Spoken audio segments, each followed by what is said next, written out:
Good morning, peoples. It is good to see you today. Happy Mother's Day. Raise your hand if you know a mom, you are a mom, or once talked to a mom. All right, good, right? This is one of those days we celebrate that it can be kind of melancholy for some, but to be fair, it can be celebratory for others. But the reality of it is moms have influenced and affected all of us in some way, in a positive way, even if it was a mom, an aunt across the street, the lady who was just really good at inviting you to their house on the block when you were a kid, right? Like moms leave a good imprint. So we are glad that you're here today as we celebrate this truth that moms are alive and well, right? They're alive and well. But today we are actually ending this series entitled The Family Series. We've been in this now. This is week 6. Some of you are like, man, are we done talking about family yet? Right? Are we done?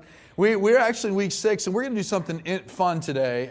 Today, after the message and after communion, we're going to be celebrating between this service and the next service. There's just right about 30, little less than 30 parents, singles, couples, moms, dads, of those who are in the church. Some are from outside the church in the community, and some of them it's their first time, going to be the first time hanging with us today. With that being said, we're going to celebrate that they have completed the Families Count parenting class that we've been doing in succession with this message series. Been doing it on Sunday afternoons from 4 to 5:45-ish, right, until it gets done. And it's been a pleasure hanging out with people right here in this auditorium and setting up tables and doing that. I want you to point out something in your bulletin if you got one coming in. If not, grab the handout as you leave, that the next parenting class, after you see what happens today, and you've been hearing about this over the last couple of years, you might go, man, I think I might be into that, or I know someone who might be interested in that. Registration is open for the next one. It starts June 10th. We're going to do it on Sunday afternoon, early evening again, but it's going to be over at the 21st Street location, right, that we're formulating and beginning to launch over there. So take a look at that. You can register online at ccctopeka.com/familiescount, and we'd love to get you plugged in or answer any questions that you have. Today, as we are in week 6 of this message series, I want to start off by this quote by Dr. James Dobson. He was kind of like, he's still around, the guy of the 80s and 90s, kind of parenting family guru piece. And he has this quote, which sets the stage for today. It says this. I think we have that back there on the screen. We can get some help. The first quote, there we are, thank you. It says, raising healthy, well-educated, self-disciplined children who love God and their fellow human beings is, I believe, the most challenging responsibility in living. Not even rocket science can approach it for complexity and unpredictability. Can we just get a yeah to that, right? A yeah to that? For those of you who are like, I don't know about that, haven't been parents yet, it's okay. But as a parent, I can tell you that the truth is I'm not knocking rocket science. I don't think I can do rocket science. But I'm confident of this. If I struggle in parenting, rocket science, well, if it's equal, I can maybe be a rocket scientist, right? We're going to dig into that.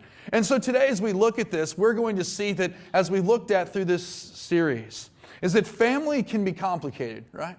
I mean, family is different for each person. Even the word family has a different connotation. Some of it's negative, some of it's positive, some of it's challenging, some of it's rewarding. Sometimes when you hear the word family, you feel joy, and other times you hear the word family, and you kind of have this heavy feeling that hits you. But as we look at this today, and we look at this story in the Old Testament of a young man who, and through his life was a result of difficult family, right? We're going to look at it through 3 lenses today. Because what makes our families, whether it's good or negative, really is 3 things. It all falls under 3 categories. In the life and family, first it's circumstances, right? Circumstances. For those of you that live life, you know circumstances in life is based off of what? Life, right? Circumstances can change day to day. For some, it's hour to hour. Others, it's month to month. Some, it's year to year. As parents right now, some of you are in a season. Mom, you're in different seasons, right? Is that the circumstances change with the seasons of parenting that you're in? Right now at our house, we're in the little kids season. Does that make sense, right? Little kids season. That means boogers and potty things are still happening around our house at a high rate of speed. But our oldest daughter, goes to middle school next year, okay? I went to middle school parent night the other night, and I got to tell you, I sat there and wept internally, okay? I did. Not because she's growing up, because I looked around and I went, man, I hope I've done something right, okay? I hope I did something right. We're talking about renting out and utilizing computers and all this, which is great, it's awesome, but I'm still processing through going, man, I hope we've done this right. Circumstances are changing in the Bruns household, right? Circumstances, then you also can see distractions. Distractions in our life can set our family up for different things. For some of you, the distractions in your life is that. It's just this change of a season. But for others, it's maybe addictions. It's what you've been working through for a considerable amount of time, or maybe a short period of time. Distractions can be how it is that money is just not coming in the way you had predicted it would because you own your own business. And the reality of it is, it just seems like business isn't really picking up the way it's supposed to, right?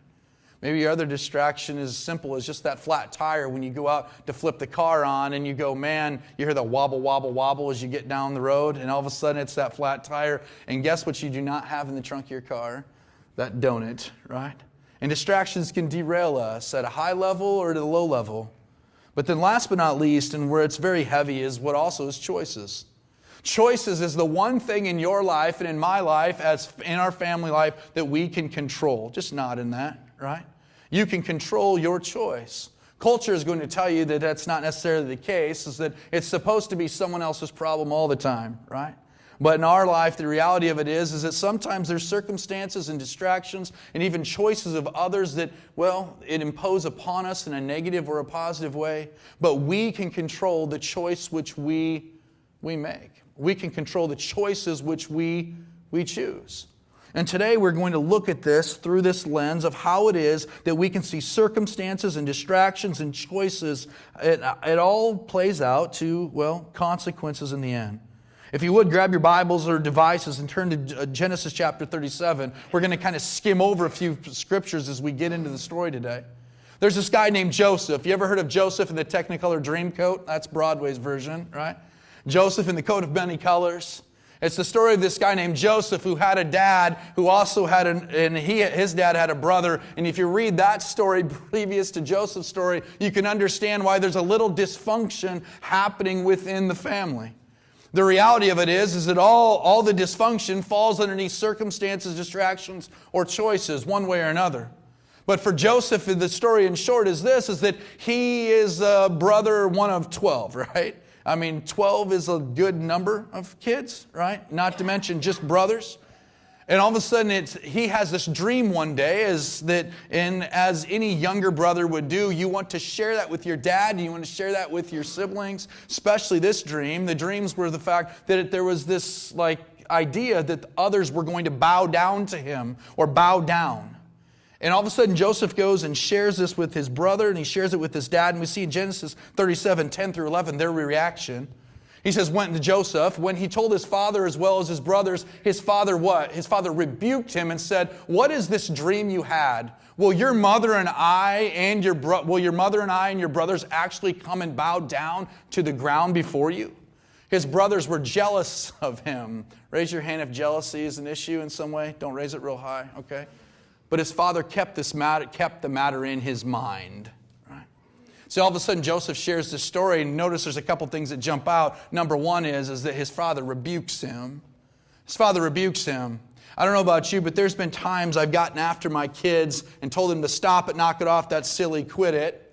And then in hindsight, you look at it and go, maybe they're on to something. You ever been there? Right? But for Joseph, it was deeper than just for his dad, more than just, he's on to something. His brothers were jealous. You see, there's something historically flowing in Joseph's family that jealousy is, it seems to be in the blood, right? It seems to be in the blood. But if you notice, if you read the lens of Jacob and Esau and through this lens of circumstances and choices and distractions, we see that it all adds up. Is that somewhere along the way, parents were thinking more of, their own kind of ways rather than what was best for their children, was best for their family. And in turn, jealousy manifests itself and rears its ugly head. And next thing you see here is that as his dad rebukes him and as his brothers are jealous, his brothers are out in the field and his dad sends him out with some supplies to give to his brothers, right? And give him food, water, and sustenance so they can continue serving the way that they're serving. And if jealousy is flowing in your blood as a sibling or as a parent or as a child, hear this very clearly, nothing good comes from that, right? Jealousy is not really a foundational truth that you want happening in your life because it does not lead to good. And while he's out there at the field, he brings these supplies to his brothers. And all of a sudden they do not like what they see. They don't like what's going on with Joseph because historically that's the way they're jealous of him. So they take him and they throw him into a well, into a cistern. It was empty. One brother named Reuben, right? He's the one who says he feels bad about this in some way. And when Reuben comes back, he realizes that the other brothers had taken Joseph from the well and he sold him to Ishmaelites that are passing by. And so now they have this problem. When family begins having jealousy and sin rears its ugly head, now what's next? It's either you address it or you what? You cover it up. And so his brothers take his coat, this beautiful coat that his dad has given him because he has a favorite in Joseph, and they roll it in blood, in animal's blood, and take it back to his dad, their dad, and tell him that, you know what? Joseph died. Now, I don't know how this really worked, if they had a plan before they got there, right? Of what animal killed him? A rabbit. What? What? It was a donkey, Dad. A donkey. His brother's like, no. Bigger. A lion. A lion, Dad. A lion got him. And it says his dad wept bitterly, right? Wept bitterly because his son's passing. But you can see the series of events here that what happens is sin is manifesting itself and passing it through because of distractions in circumstances and choices, some of which was under their brother's control, some which was under his father's control, some which was even under Joseph's control, but more so what was not under Joseph's control caused him major angst. And as the story goes, the passerby sell him into slavery, right, in servanthood, into Egypt. And we see in Genesis chapter 41, verse 41, chapter 41, verse 41, you got to like this. This is like the power verse, right? It says, so Pharaoh, who's the ruler in Egypt, said to Joseph, I hereby put you in charge of the whole land of Egypt. Notice here, there's the time frame is at least years. As he works his way up into the court, in the Egyptian court, works his way up, and the Pharaoh gives him his signature of his ring and says, I give you the whole land of Egypt. You're in control. Now, that doesn't mean he's king. It doesn't mean he's Pharaoh. It means that he is in charge of, like in a governor role, where he can choose the distribution of goods to all the people in Egypt. You see, today as we pause in that story, I want you to know where we're heading today is this seems like a story of I don't know, right? Is that broken families can be restored. Broken families can be restored. Because as we share this story here in the moment, as we share this background and this story, some of you sitting there going, I identify with this. Some of you go, I could be Joseph. I didn't really get thrown into a well, but I've been outcast and put on the side burner. I've been actually told I'm not very good. My mom and dad don't have a big plan, never had a big plan for me. In fact, my siblings truly just hate me. And you go, I can identify there. For others of you, you go, you know what, I can identify with Joseph's dad. I had a favorite once, right? I remember we used to ask my dad with my two brothers, who's your favorite? My dad says, I don't have favorites. I don't like any of you. Okay, that's what he said.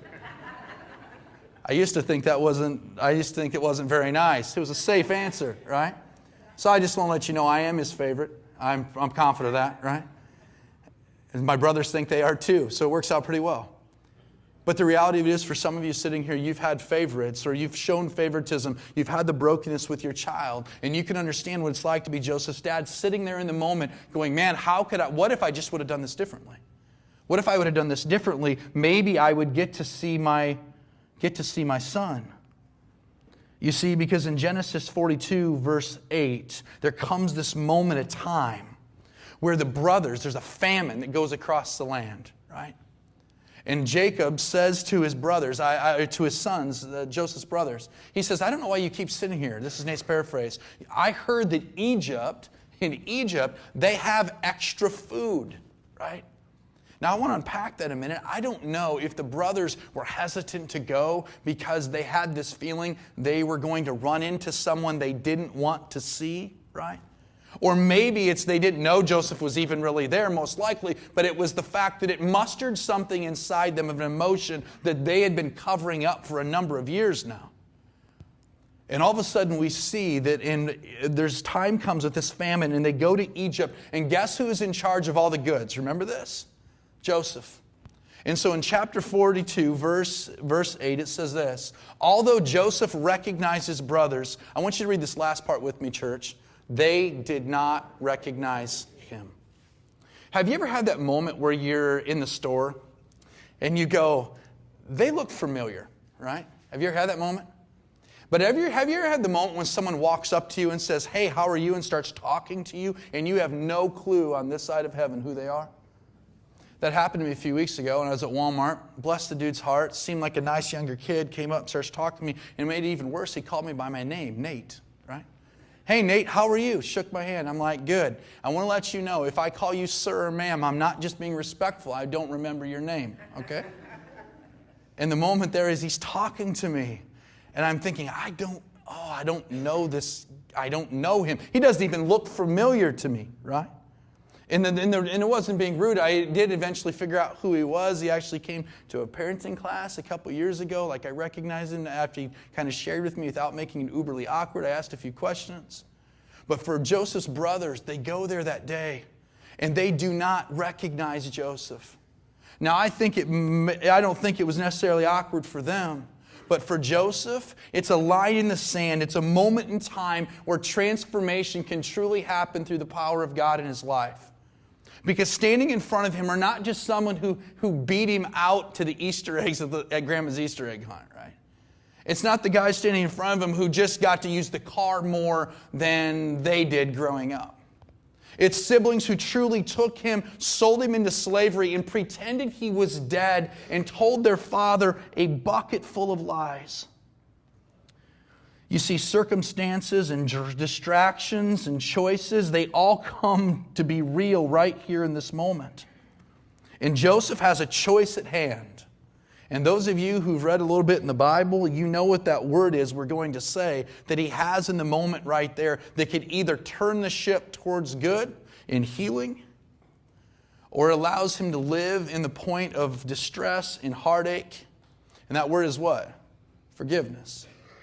You see, Colossians 3:13, it tells us this.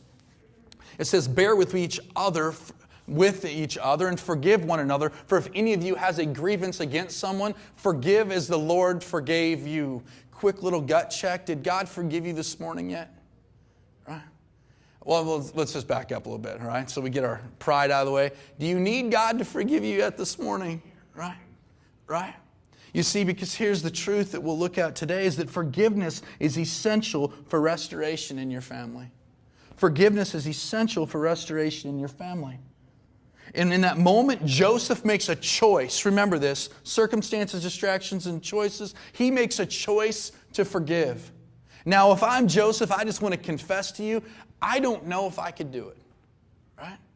I mean, it's not like it was just a week turnaround. This has been years. And he sees them face to face. And there's this long line of people coming up to get their food. And all of a sudden they walk up. And I envision Joseph going, you know what he could have done? He could have ordered them to be dead. He could have ordered them to have them killed. He could have ordered them to say no food for you, right? And sent them along their way. But instead we see that in Genesis 42:25, it says Joseph gave orders to fill their bags with grain and to put each man's silver back in his sack and to give them provisions for their what? Their journey. Do you see a parallel here, church, we'll get into today? He doesn't just say to give them food. He says, don't pay for the food. He doesn't just say, hey, I want to help you out. He says, keep your money and we will give you enough to fill your bags. And by the way, let's give them a few lunches to pack for their journey back home again. You see, forgiveness for Joseph in that moment was very much needed and very well distributed. See, for many of you here, the idea of forgiveness in your family is needed because that's why family has a negative connotation. Is that for some of you, you've been wronged and you've been battered and beat, metaphorically, and some, unfortunately, physically. and you say, I don't know if I can forgive. I want to put hope in that Colossians 3:13. It says, forgive, for God has given you. My dad right now is down in Missouri.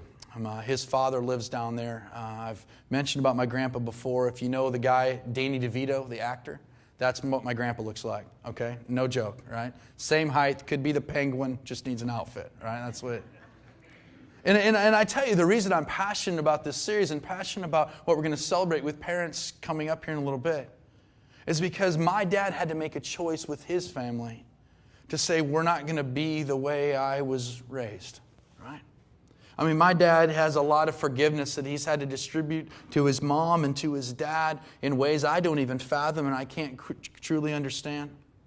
But my dad is down in Missouri right now with my grandfather because he got a call last week that said, hey, he's in the hospital. He's got heart failure.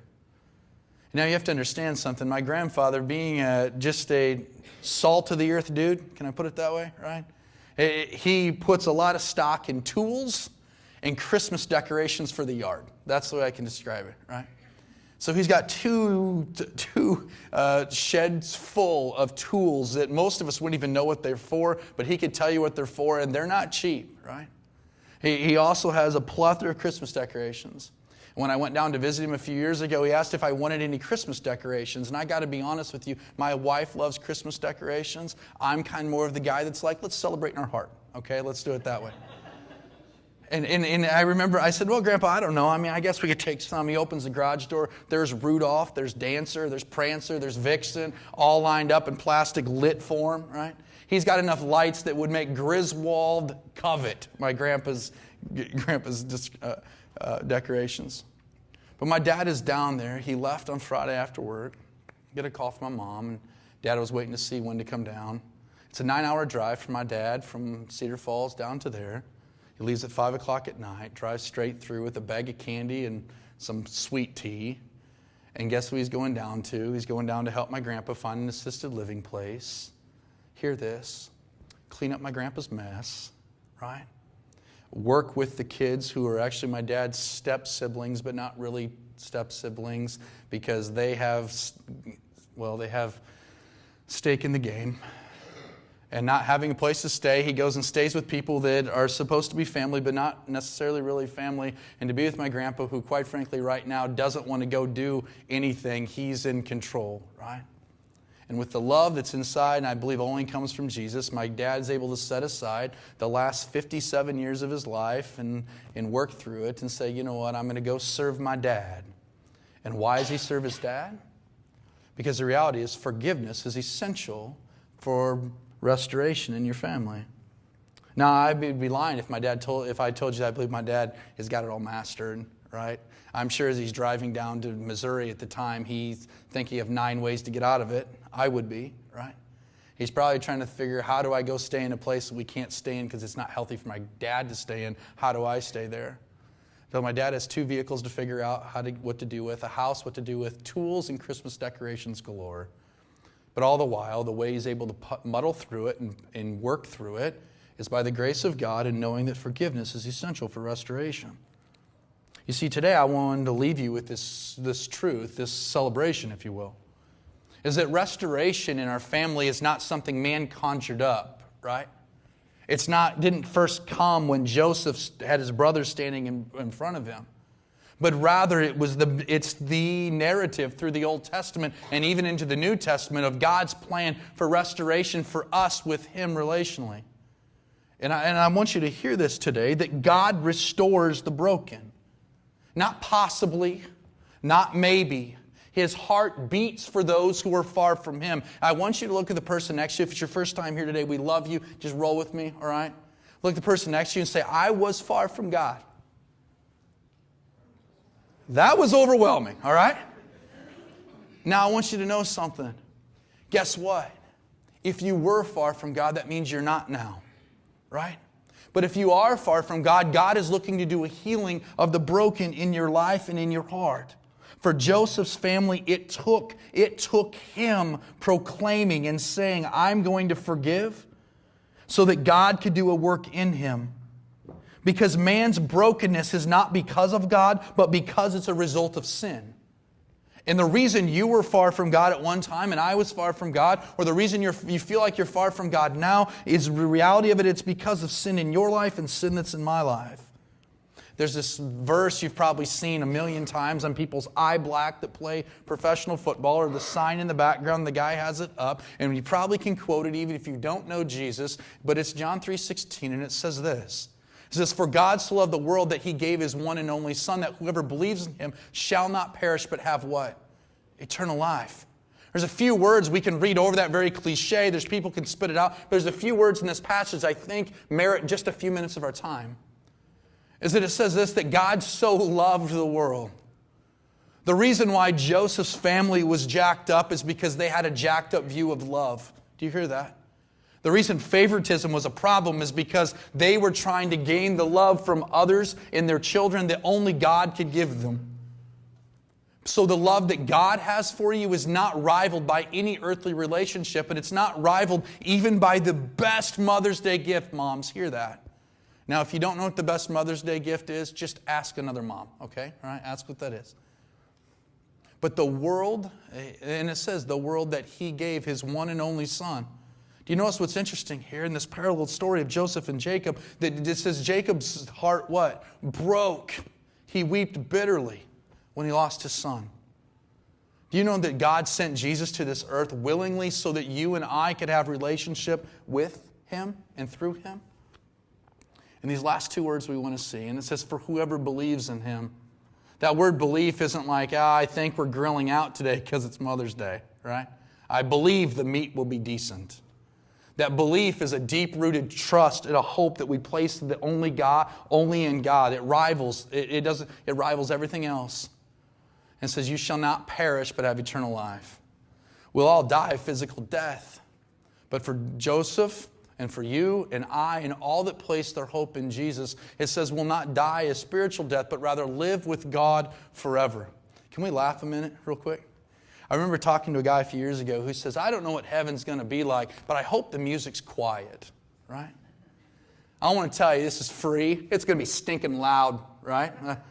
And not in the form of heaven, but I just want, when you read in the Scripture, you see that trumpets blast and harps. I don't even know what a harp sounds like, right? But I bet it's always in tune, and they don't have to tune the pedal with it, right?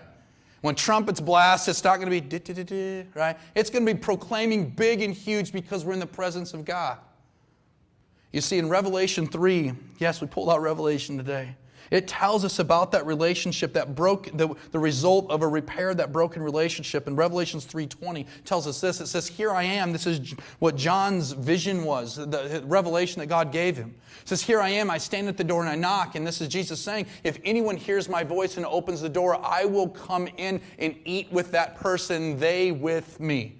I want you to hear something right there. How many of you eaten dinner for Mother's Day this week, today? Like real food. You know what I mean? Like, how many of you go into a buffet? Right? Buffet. If they got the chocolate fountain, I double dog dare you just do this. Like this, right? That's why I don't eat it, because I know there's people that do that, right? But here it says they'll eat with that person. I want you to envision the biggest feast you've ever seen. Not like a wimpy church potluck, but like every kind of meat you can think of.